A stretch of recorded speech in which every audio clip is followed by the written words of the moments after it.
नमस्कार विद्यार्थी मित्रों, Mahatma Gandhi global Indian Eklavya school Tilakwada की ओर से मैं हिंदी शिक्षक भार्या चंद्रिका आपका हार्दिक स्वागत करती हूँ।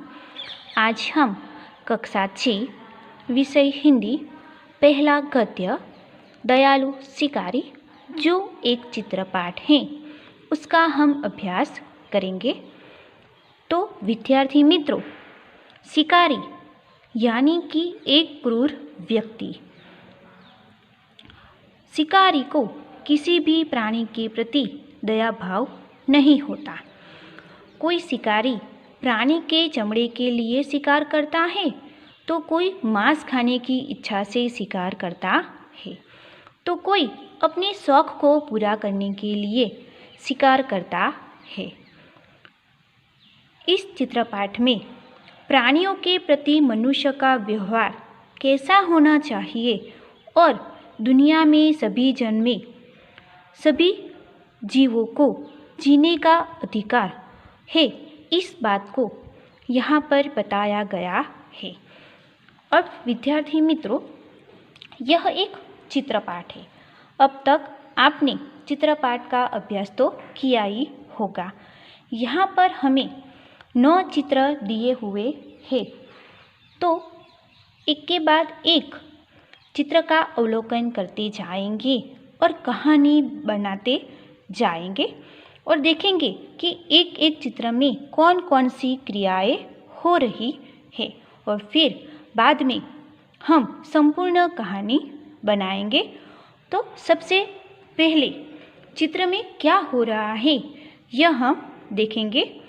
पहले चित्र में देखें तो एक जंगल का दृश्य है। हरे हरे पेड़ दिखाई दे रहे हैं। हरी हरी घास उगी हुई नजर आ रही है और एक सुंदर ताजी मोटी हिरनी दौड़ रही है। दूसरे चित्र में देखें तो शिकारी पेड़ के पीछे से हिरनी को देख रहा है। शिकारी के कंधे पर बंदूक है और वो हिरनी कहाँ पर जा रही है उसे वह छिप कर देख रहा है।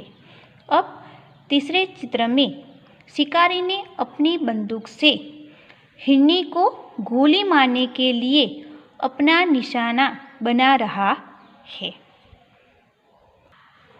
विद्यार्थी मित्रों, चौथे चित्र में देखें तो शिकारी ने गोली अपनी बंदूक से छोड़ी है, तो जंगल में हिरण यहाँ वहाँ दौड़ रहे हैं। वो घबरा गए हैं, इसलिए वो यहाँ वहाँ दौड़ रहे हैं।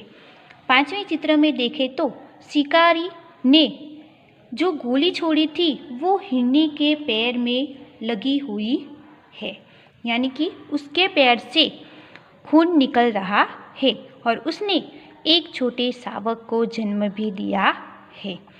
छठे चित्र की बात करें तो शिकारी ने सोचा कि लाओ मैं कहाँ पर गोली लगी है वो देखूं, तो वो नज़दीक आकर देखता है तो हिरनी की टांग में गोली लगी हुई है और उसने एक छोटे से शावक को जन्म भी दिया हुआ है।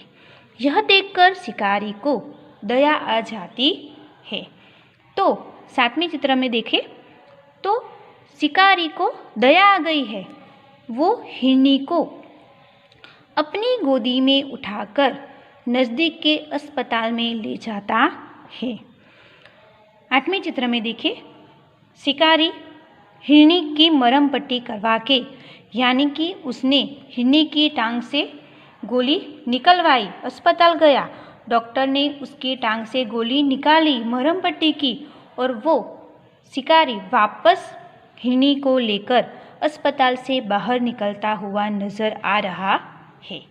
और अंतिम चित्र में देखें तो हिरनी जंगल में अपने छोटे से शावक के साथ हरी हरी घास खाती हुई नजर आ रही है। यह हुआ 9 चित्रों का अवलोकन। अब हम संपूर्ण कहानी बनाएंगे। एक जंगल था, उसमें एक हिरनी अपनी धुन में जंगल में घूम रही थी। वो यहाँ वहाँ दौड़ रही थी। शिकारी हिरनी का शिकार करने की इच्छा से जंगल में आया हुआ था। शिकारी हिरनी को पेड़ के पीछे बैठकर हिरनी को देख रहा था कि हिरनी किस जगह पर जा रही है। फिर उसने अपनी बंदूक से निशाना साधा तो हिरनी की टांग में गोली लगती है। गोली की आवाज़ आने से जंगल के सभी हिरण दौड़ने लगते हैं और शिकारी की गोली हिरनी की टांग में लगती है और वहाँ पर ही उसने एक छोटे से शावक को उसी समय जन्म दिया था। अब शिकारी ने सोचा कि मैंने गोली छोड़ी है तो वो कहाँ पर लगी है, वह देखने जाता हूँ। उसने नज़दीक आकर देखा तो हिरनी की टांग में गोली लगी हुई थी और उसकी टांग से खून बह रहा था और उसने छोटे से शावक को जन्म भी दिया हुआ है। यह देखकर शिकारी को दया आ जाती है तो उसने हिरनी को अपनी गोदी में उठाया और नज़दीक के अस्पताल ले गया। वहाँ पर डॉक्टर ने उसकी टांग से गोली निकाली और मरहम पट्टी कर दी। फिर शिकारी वापस हिरनी को लेकर जंगल में जाता है और उसके छोटे से शावक के साथ उसे रख देता है और हिरनी और छोटा सा शावक वहाँ पर हरी हरी घास खा रहा होता है। कभी कभी विद्यार्थी मित्रों, शिकारी क्रूर होने के बावजूद भी दया भाव उनमें आ ही जाता है। अब हिरनी ने छोटे से शावक को जन्म दिया था, इसलिए शिकारी को दया आ जाती है। तो विद्यार्थी मित्रों, हमें भी सभी प्राणियों के साथ दयापूर्ण व्यवहार रखना चाहिए।